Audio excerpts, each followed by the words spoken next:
Magandang araw mga kababos. Narito ang latest news ngayon sa PBA. Chris McCullough, opisyal ng import ng TNT. Meralco Boats may bagong import sa PBA semifinals. At SMB may bad news sa trade target nila.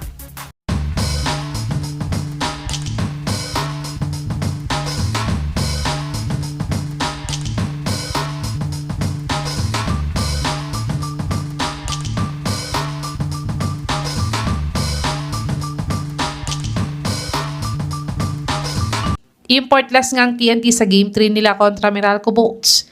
Si Malik Diouf sana ang temporary import nila sa laban na to. Kaso nga lang ay kulang siya ng documents kaya hindi siya pinayagan ng PBA maglaro. Pero sinuwerte pa din ng TNT dahil nanalo sila sa game na to. Salamat nga sa for the win shot ng team captain nilang si RR Pugoy kaya sila nanalo dito.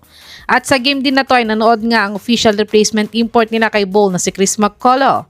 Kahapon nga ay pinag-practice nga silang dalawa ni Diouf para pagpilian kung sino talaga ang gagawing import nila sa Game 4. At kanina nga lang ay nakapag-desisyon ng TNT na si Chris McCullough nang magtutuloy-tuloy ng nasimulan ni Bull samantalang si Malik Diouf naman ay ganawa nilang backup import for the rest of the PBA playoffs. Sa tingin mga kababos, madi-defend ba ng TNT ang title nila ngayong Commissioner's Cup na si CMAC ang import nila? I-comment nyo na po yan sa baba. Dumako naman tayo sa balitang may bago din daw import ang Meralco Boats ngayon. Natalong ang Meralco Boats sa Game 3 kontra sa TNT kahit wala ngang import ang TNT dito.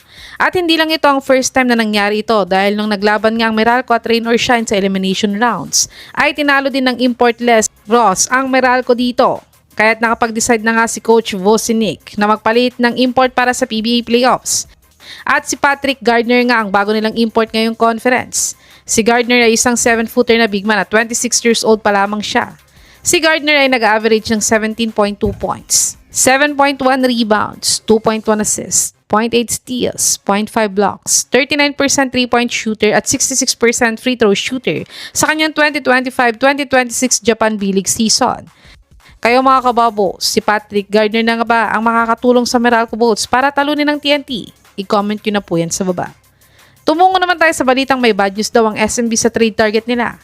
Ang SMB nga ay maagang nalaglag sa PBA playoff. Kaya't sila nga ay pahinga muna bago ang Governor's Cup. Pero ayon nga sa Reddit sources Sir Snowba Dua, ay hindi na daw matutuloy sa SMB o TNT si Cedric Bearfield dahil sa TNT at NLEX daw ay sobrang loaded sila sa guard position. At tanggal na daw sa bidding ang SMC kay Bearfield dahil 25% lang ang kaya nilang ibigay samantalang ang MVP group naman ay 30% daw kahit sa Meralco Boats daw ang bagsak ngayon ni Bearfield kung sakali. Sa tingin mga kababos, kailangan bang piliting makuha ng SMB si Bearfield next conference o ibang player na lang? I-comment nyo na po yan sa baba.